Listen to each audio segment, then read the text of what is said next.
Quest'anno giubilare il Papa l'ha voluto dedicato alla misericordia.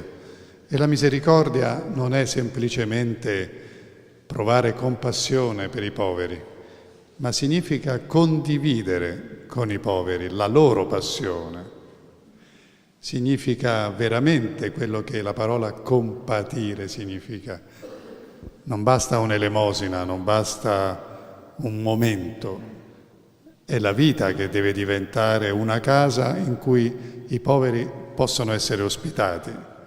Il senso della misericordia è proprio questa ospitalità dei più deboli, dei più fragili.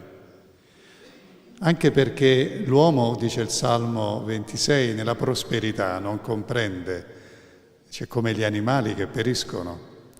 L'uomo, quando va tutto bene, non pensa a chi soffre, ma se soffre è come se ci penserà alla propria sofferenza.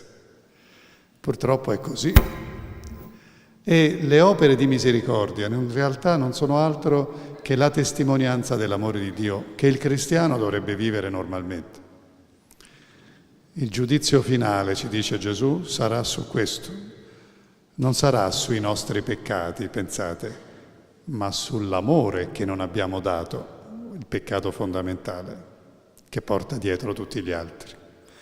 E infatti il Matteo 25, quel capitolo, è alla base di questo canto che ora ascolterete. Venite benedetti dal Padre mio, è la frase che dice Gesù a coloro che lo hanno riconosciuto nei più poveri. Ero affamato e mi avete dato da mangiare, ero assetato, eccetera. E anche in quelli che lo hanno riconosciuto nelle opere di misericordia spirituale, che sono ugualmente nelle strofe del canto. Quindi insegnare agli ignoranti, consegnare i dubbiosi, sopportare le persone moleste, eccetera, no? Quelle spirituali che si fanno di meno perché si pensano di meno, ma sono ugualmente fondamentali. E allora questo canto è costruito proprio su questo.